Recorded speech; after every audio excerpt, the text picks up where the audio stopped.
Hello, I am Dr. Archana J from RBVRR Women's College of Pharmacy. Today we will discuss about the pharmacology of hemopoietic growth factors. After completion of this topic, the learner will be able to outline the process of hemopoiesis, categorize the hemopoietic growth factors, identify the hemopoietic growth factors available in the market, anticipate the drawbacks of hemopoietic growth factors, and evaluate the therapeutic outcomes of these agents. Before going to the pharmacology of the hemopoietic agents, first you should know what is meant by hemopoiesis. Hemopoiesis is a Greek word whose meaning is to make new blood. That means hemopoiesis refers to the formation of the blood cellular components. All blood cellular components are derived from hemopoietic stem cells, which are pluripotent in nature. The rate of hemopoiesis is controlled by the body's needs. That means whenever there is increased demand for this hemopoiesis, there will be increase in many folds increase in the hemopoiesis. For example, if there are hypoxic conditions or if there is anemic conditions, in that cases the hemopoietic mechanism is directed towards to increase the erythropoiesis. So like this, the rate of hemopoiesis can increase many folds in response to certain stimuli as well as the disease conditions. And the sites of the hemopoiesis is nothing but bone marrow of certain bones. Those are the bones includes skull, vertebral bodies, pelvis and proximal long bones. If you see this hemopoiesis, it is influenced by many factors. Among that factors, growth factors are very important factors.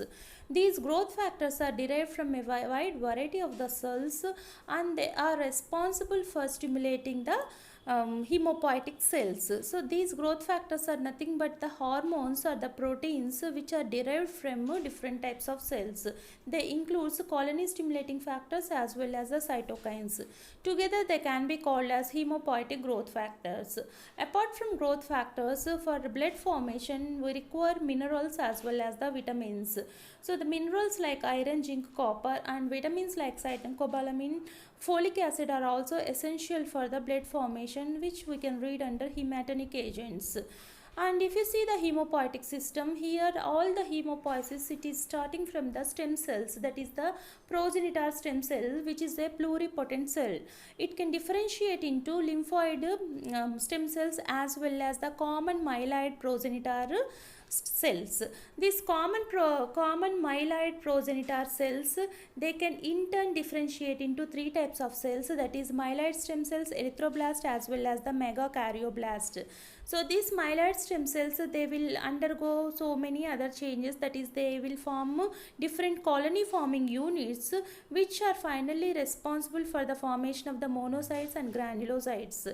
Whereas erythroblast series, it is finally that colony forming units finally led to the formation of the RBC, whereas megakaryoblast series, it is finally forming the platelets. And if you see this lymphoid series, it is responsible for the formation of the lymphocytes. So like this, the progenitor cells differentiate into different stem cells, and these different stem cells again they can differentiate into different specific colony forming units. Those specific colony forming units, after so many changes, they are finally leading to the development of or formation of different blood cells.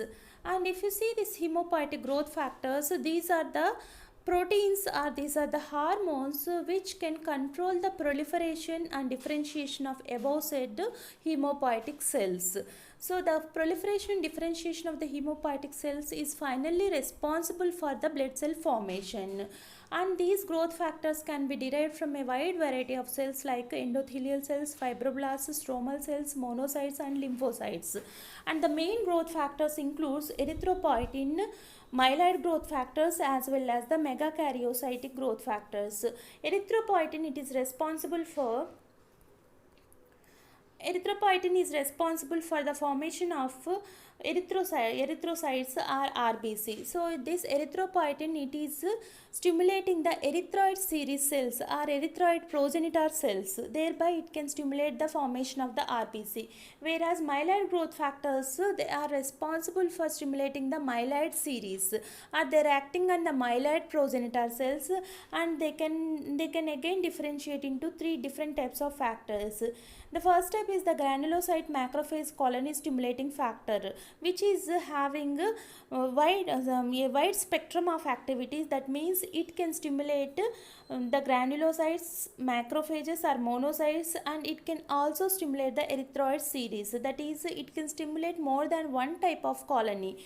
Next, if you see the granulocyte colony stimulating factor GCSF, it is especially stimulating the granulocyte colony. Next, monocyte or macrophage colony stimulating factor, it is also responsible for stimulating only monocyte or macrophage colony. So they are these two are specific, but if you see the first one, it can stimulate a wide variety of colonies, so that it can stimulate granulocytes formation, it can stimulate the monocyte formation, even it can influence the erythrocyte formation.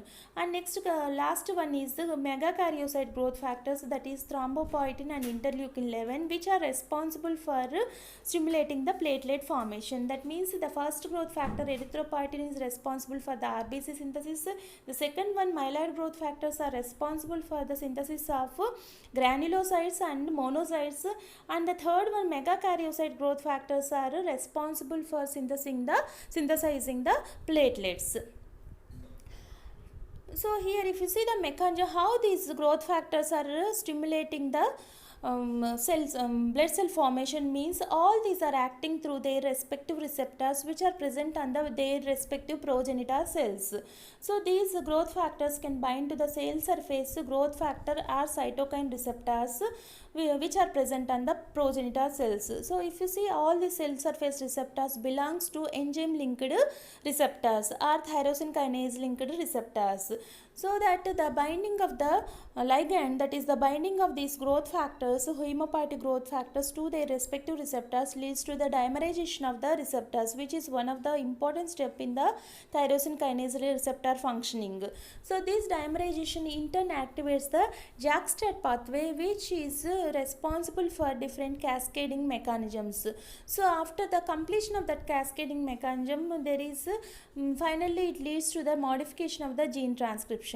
So finally the gene transcription is modified such that the synthesis of proteins or enzymes that involve in the proliferation and differentiation of the hemopoietic cells occurs. So this is the common mechanism of action of different hemopoietic growth factors. If it is erythropoietin, it will act on erythropoietin receptors. If it is thrombopoietin, it will act on thrombopoietin receptor. If it is some colony, that is myeloid stimulating factor, it will act on the myeloid receptor which is present on the myeloid progenitor cells. So first we will discuss about the erythropoietin. So erythropoietin, it is the growth factor, hemopoietic growth factor, which is produced from the kidney, and it can bind to the erythropoietin receptors present on the erythroid progenitor cells. Thereby it can produce or it can stimulate the RBC production. And this it stimulates the progenitor cells survival, proliferation as well as the maturation, which in turn responsible for the RBC formation. Whenever there is anemic conditions or hypoxic conditions, the synthesis will very rapidly increased, that is some 100-fold increase in the synthesis of the erythropoietin from kidney can be seen. But sometimes what happens, this feedback mechanism will be interrupted. So whenever there is decreased RBC, there is increased synthesis of the erythropoietin. That is the feedback mechanism which you can see in case of erythropoietin. But there are some conditions which can interfere this feedback. That is kidney disease, bone marrow damage, deficiency in the iron or essential vitamins, infection or inflammatory conditions. So for example, if there is kidney disease, even though there is a need of the erythropoiesis, the kidney is unable to produce the erythropoietin. So in such conditions, what are the consequences you can get from such conditions and how you can correct it? You think and write on a paper.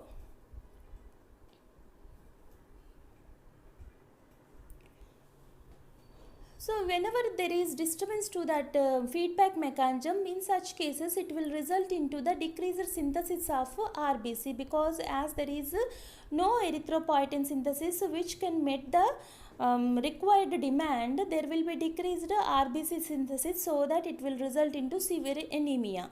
So in order to correct that anemic conditions, you have to replace the erythropoietin, or you have to go with the replacement therapy. So that replacement therapy can be done by the recombinant DNA technology derived erythropoietin which are available in the market. So here we are having different human recombinant erythropoietin preparations in the market which should be supplemented in those patients. So for one of the example of that preparation is erythropoietin alpha, whose T half is 4 to 13 hours, and it can be administered thrice a week. And one more formulation is darbepoetin alpha, which is a modified EPO with longer T half. So compared to the epoetin alpha, this darbepoetin alpha, it is pegylated form, so that the T half is increased, and as T half is increased, there is no need to take thrice a week. You can take once a week administration will be enough. And there is one more formulation, that is epoetin beta. So this epoetin beta, it is a glycosylated form, methoxyglycosylated form of epoetin alpha, which is having still very long T half.